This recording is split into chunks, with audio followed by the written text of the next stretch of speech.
Assalamu alaikum. Welcome to a new tutorial series about Next.JS. So Next.JS কি, Next.JS আমরা কেন use করব, Next.JS এ ভালো করতে হলে আমাদের কি করতে হবে, কি শিখতে হবে, সেগুলো হচ্ছে আমরা এই টিউটোরিয়াল সিরিজে ডিসকাস করব। প্রথমে বলি Next.JS আসলে কি। Next.JS হচ্ছে একটা রিঅ্যাক্ট ফ্রেমওয়ার্ক। Next.JS টা কি? Next.JS হচ্ছে একটা রিঅ্যাক্ট ফ্রেমওয়ার্ক। সো রিঅ্যাক্ট কি ছিল? রিঅ্যাক্ট ছিল একটা জাভাস্ক্রিপ্ট লাইব্রেরি। আমরা যেমন বলতাম না যে রিয়েক্ট ভালো করে শিখতে হলে জাভাস্ক্রিপ্ট ভালো করে বুঝতে হবে। সিমিলারলি নেক্সট.জেএস এ যদি আপনি ভালো হতে চান তাহলে আপনাকে রিয়েক্ট পারতে হবে, ভালোভাবে পারতে হবে। রিয়েক্টের বেসিক নলেজগুলো থাকতেই হবে। এখন হচ্ছে নেক্সট.জেএস তাহলে ফ্রেমওয়ার্ক ফর প্রোডাকশন। আমরা যদি তাদের ডকুমেন্টেশনে চলে যাই তাহলে কিন্তু তারা বলতেছে যে react framework for the web. হ্যাঁ, এখানে কিন্তু তারা বলতেছে আপনি হচ্ছে গেট স্টার্টে দিয়ে দেবেন লার্ন নেক্সট.জেএস। এখানে কিন্তু দুইটা অপশন আছে, আপনারা এখানেও কিন্তু অনেক কিছু ইনফরমেশন পেয়ে যাবেন। সো এখানে আমি গেট স্টার্টেড দিলাম আর একটাতে আমি হচ্ছে লার্ন নেক্সট.জেএস দিলাম। ওকে, এখন হচ্ছে আমাদের প্রশ্ন আসতে পারে যে কেন আমরা নেক্সট.জেএস শিখবো, কারণ আমাদের তো রিয়েক্ট ভালোই চলতেছিল।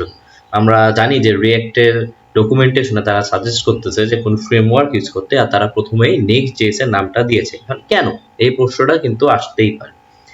এখন হচ্ছে আমরা নেক্সট.জেএস কিন্তু রিয়েক্টের ফিচার্স গুলো আমি ইউজ করতেই পারবো। সো ওখানে যদি ইউজ স্টেট, ইউজ ওয়েট এগুলো আমরা যে ইউজ করতাম সেগুলা কিন্তু আমরা এখানেও ইউজ করতে পারবো, কিন্তু স্পেশাল কিছু কিছু বৈশিষ্ট্য বেনিফিট আমরা কিন্তু এখানে পাবো যেটা রিয়েক্টে আমরা পেতাম না। তার মধ্যে প্রথমটাই যেটা চলে আসে সেটা হচ্ছে এসইও। তো এসইওটা আসলে কি? এসইও হচ্ছে সার্চ ইঞ্জিন অপটিমাইজেশন। আপনারা হচ্ছে এটা চাইলে আপনারা ডিটিএসে দেখতে পারেন, বাট ডিজিটাল মার্কেটিং এটার নাম আপনারা অনেকেই শুনেছেন। সো ওখানে এসইওটা অনেক ইউজ করা হয়, মানে একটা খুব ইম্পর্টেন্ট এলিমেন্ট, ইউজ বলতে এলিমেন্ট একটা। এখন এসইওটা যদি খুব সহজ ভাষায় বলি, যদি আমি আপনাকে কোনো কিছু সার্চ দিই, আপনার প্রথমে সেই জিনিসটা আসবে কিনা। সাপোজ আমি বললাম যে বেস্ট কোর্স ইন বাংলাদেশ লিখে, আপনি হচ্ছে একটা একাডেমি করলেন, আপনার ওই কোর্সের নামটা কোথাও আসতেছে না। বা best ICT course in Bangladesh, আপনি আইসিটির একটা ওয়েবসাইট বানিয়েছেন, বাট ওটা আসেই না, তাহলে কি আপনার লাভ হবে? সো এসইও ক্ষেত্রে নেক্সট.জেএস অনেক ভালো পারফর্ম করে, আর রিয়েক্ট একটু পিছিয়ে এই ক্ষেত্রে। সো এটা কারণটা হচ্ছে রেন্ডারিং। রেন্ডারিংটা আমরা বলতেছি যে রেন্ডারিংটা আসলে কিভাবে কাজ করে বা রেন্ডারিং এর আসলে মূল বিষয়টা কি। তার আগে হচ্ছে এসইও ভালো থাকলে কিন্তু আমরা কিছু স্পেশাল বৈশিষ্ট্য, যেমন কি বেশি হচ্ছে ট্রাফিক থাকবে, মানে ওই ওয়েবসাইটে বেশি মানুষ যাবে, তাই না? যেহেতু বলে যে best ICT course in Bangladesh দিলাম, তারপর আপনার ওয়েবসাইটে আসতেছে, তার মানেটা কি? তার মানে হচ্ছে মানুষ বেশি ঢুকবে। আপনারটাই যেহেতু ফার্স্টে আসতেছে, আপনারটাই ফার্স্টে ক্লিক করে, যেটা আমরা সাধারণত গুগল সার্চে করতাম। তারপর হচ্ছে ইউজার এক্সপিরিয়েন্সটা আরো ভালো হয়, ট্রাস্ট বাড়ে, তাই না? আপনারটা ফার্স্টে আসতেছে, আর হচ্ছে অ্যাডভান্টেজ, আপনি হচ্ছে অন্যদের চেয়ে একটা কম্পিটিটিভ অ্যাডভান্টেজ পাবেন। কিন্তু এখন প্রশ্নটা তো চলে আসছে যে আচ্ছা এসইও বা ওই যে রেন্ডারিং এর যে বিষয়টা বললাম, এটা আসলে কি? খুব সহজভাবে বলবো, অত কমপ্লেক্স ওয়েতে যাবো না, যেহেতু এটা বিগিনার ফ্রেন্ডলি টিউটোরিয়াল হবে ইনশাআল্লাহ। সো যেটা হচ্ছে, একটা হচ্ছে ক্লায়েন্ট সাইড রেন্ডারিং আর একটা হচ্ছে server side rendering. So client side rendering কি আর সার্ভার সাইড রেন্ডারিংটা কি? ক্লায়েন্ট সাইড রেন্ডারিং হচ্ছে, ক্লায়েন্ট বলতে কি, ক্লায়েন্টটাকে বলে নেই, ক্লায়েন্ট হচ্ছে আমরা ইউজাররা, সহজ ভাষায় ইউজাররা। সার্ভার হচ্ছে যেখান থেকে এগুলো ইনফরমেশন আসতেছে বা যারা বস বা যারা দিচ্ছে, অনেকটা এইরকম। এখন ক্লায়েন্ট সাইড রেন্ডারিং হচ্ছে ইউজার সাইডে আমাদের রেন্ডার হবে। আমরা যখন ওয়েবসাইটটা চালাচ্ছি তখন হচ্ছে একটা রিকোয়েস্ট যাবে সার্ভারে, যে আমি হচ্ছে এই পেজটা চাই, আমি এই জিনিসটা চাই।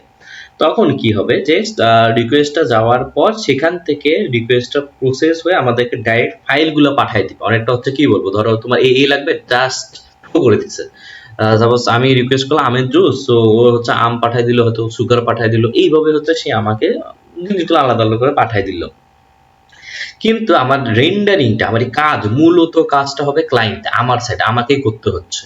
এটা হচ্ছে ক্লায়েন্ট সাইড রেন্ডারিং। খুব সহজ ভাষা, আমি ফাইলগুলো পাবো এচটিএমএল বা যেগুলো দিবে ডম, তারপরে হচ্ছে আমি আমার এখানেই হচ্ছে কাজগুলা করব।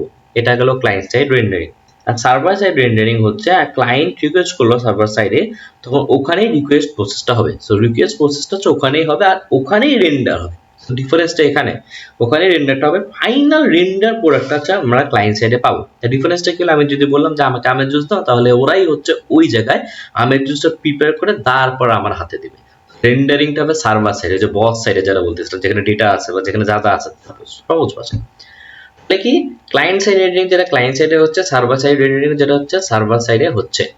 এখন হচ্ছে সাপোজ এটার সুবিধাটা কি, এর সুবিধাটাই হচ্ছে যে আপনার সাপোজ বস, হ্যাঁ বস বা কোনো যে কোনো কেউ সে দেখতে যাচ্ছে আপনি হচ্ছে কতটা কাজ করতেছেন বা আপনার কতদূর অবস্থা বা আপনাকে আমরা ইম্পর্টেন্স দিব কিনা, এইরকম যে আপনার গুরুত্বটা কেমন, আপনি জিনিসটা কত সিরিয়াস। সে যদি এসে দেখে আমার হাতে হচ্ছে একটা আম আছে, তার জুসের বানানোর এখনো দূরে আছি আমি, বা অগোছালো ওয়েতে আছে, তিনটা ডিফারেন্ট জিনিস আছে, একখানে গ্লাস, একখানে এই, একখানে ওই, তাহলে অত ইম্পর্টেন্স দেবে না, প্রায়োরিটিটা একটু কমে যাবে। বাট আমার কাছে এসে দেখে আচ্ছা জুস প্রিপেয়ার করা আছে, তার মানে ও ফাইন, সে খুবই ওয়েল প্রিপেয়ার, তার একে প্রায়োরিটি দিই, তাহলে এর প্রায়োরিটিটা চলে যাবে। সো ইসিওর ক্ষেত্রে দেখা গেল আমরা যখন সার্ভার সাইডে রেন্ডারিং হচ্ছে, তার মানে আমরা যখন এটা যখন ওয়েবসাইটে আসবে তখন হচ্ছে সবকিছু ওর মধ্যেই থাকবে, গুছানো ওয়েতে, স্ট্রাকচার ওয়েতে, সেকশন ওয়াইজ সবকিছু সুন্দর মতো আসবে। কিন্তু ক্লায়েন্ট সাইড রেন্ডারিং এ দেখা গেল ওইটা ওইভাবে হয় না। তো এটা হচ্ছে সার্ভার সাইড রেন্ডারিং। আর ক্লায়েন্ট সাইড রেন্ডারিং খুবই সহজভাবে আমরা যখন আরো টিউটোরিয়ালের মধ্যে দেখবো, যখন আপনারা কোডগুলো দেখবেন আপনারা আরেকটু হচ্ছে এক্সাম্পল পাবেন, আরেকটু বৈশিষ্ট্যগুলো ভালো করে বুঝতে পারবেন। আরেকটা খুব বড় সুবিধা সেটা হচ্ছে ফুল স্ট্যাক অ্যাপ্লিকেশন। আপনি এখানে ফেভারটা পাবেন, এখানে আপনি উইদাউট ইউজিং আপনার ব্যাকএন্ড, আপনি ব্যাকএন্ড ছাড়া আপনার এক্সপ্রেস নোড বা হোয়াট এভার ওটা ছাড়াই কিন্তু আপনি এখানে খুব মজা করে আপনি হচ্ছে এপিআই রিকোয়েস্ট হ্যান্ডেল করতে পারবেন। আপনি গেট পোস্ট যেগুলো আমরা করতাম সেগুলো কিন্তু এখানে করতে পারবেন।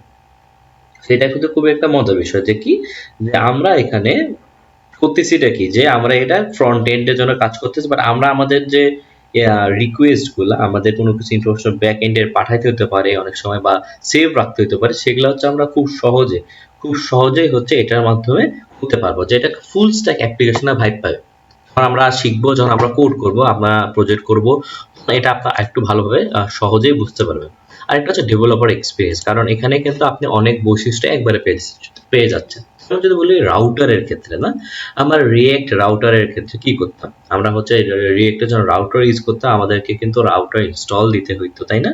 ইনস্টল দিতে হইতো, তারপর অনেক কিছু করতে হইতো, কোথায় যাবে সেটা বলে দিতে হইতো, এইরকম। নেক্সট.জেএস এটা খুবই সহজ, আমাদের জাস্ট ফোল্ডার ক্রিয়েট করতে হবে, অ্যাপের মধ্যে ফোল্ডার ক্রিয়েট করতে হবে। সেটা হচ্ছে আমি যদি অ্যাবাউট ফোল্ডার ক্রিয়েট করি, তার মানে হচ্ছে লোকাল হোস্ট, তারপর অ্যাপের নাম, তারপর অ্যাবাউট, এইটু ফোল্ডারের যে নাম সেটাই হচ্ছে আপনার রাউটের নাম হয়ে যাবে। এটা হচ্ছে এক বড় সুবিধা। নেক্সট.জেএস আরো অনেক অনেক সুবিধা রয়েছে, আপনারা যদি তাদের হচ্ছে এখানে চলে যান, তাহলে এখানে হচ্ছে আপনারা পড়লে আরেকটু সুন্দর মতো বুঝতে, যে নেক্সট.জেএসটা কি, যেটাকে framework for building web applications. যে এখানে আরো কি বলতেছে, যে এই যে দেখেন নেক্সট.জেএস প্রোভাইড এক্সট্রা এডিশনাল ফিচার্স, যেটা হচ্ছে মানে আমরা কি এক্সট্রা কিছু বৈশিষ্ট্য পাবো, যেটা হচ্ছে একটা ফ্রেমওয়ার্কের জন্য আমরা পাবো। তারপর হচ্ছে মেইন ফিচার্স, এখানে তারা বলতেছে মেইন ফিচার্স কি কি আছে, রাউটিং আছে, যেটা আপনাকে বললাম যে ফাইল বেসড রাউটিং, তাই না? ফাইল বেসড, এগেইন ফাইলের নাম যেটা সেটাই হয়ে যাবে। রেন্ডারিং, এই যে আপনারা এগুলো টার্ম লেখা একটু একটু বুঝতে পারবেন, তাই না? যে client side rendering, server side rendering, এটা আরো বেটার। তারপর হচ্ছে ডাটা ফেচিং, আমরা ডাটা ফেচ করবো কি স্টাইলিং। সো স্টাইলিং এর ক্ষেত্রে এখানে টেলউইন্ড, সিএসএস এগুলো সাপোর্ট করে। আবার এখানে টাইপস্ক্রিপ্ট, আপনি ইনস্টলের সময় এটা বুঝে যাবেন যে এটা আপনারা খুব সহজেই ইনস্টল করে ফেলতে পারবেন, একটু কমপ্লেক্সিটি আপনার কমে যাবে। অপটিমাইজেশন, এটা খুবই অসম, সেটা হচ্ছে যে আপনার ইমেজ এগুলো অপটিমাইজেশন খুব সহজভাবে হয়ে যাচ্ছে। আর এখানে হচ্ছে আমরা আস্তে আস্তে দেখবো। সো এটা হচ্ছে মূলত ছিল। আর হচ্ছে আমরা নেক্সট ভিডিওতে দেখবো যে আমাদের আর কি কি নলেজ লাগবে, যে প্রিরিকুইজিট কি কি আমাদের এই নেক্সট.জেএস কোর্সের জন্য। এই ভিডিওতে এতটুকুই। আসসালামু আলাইকুম।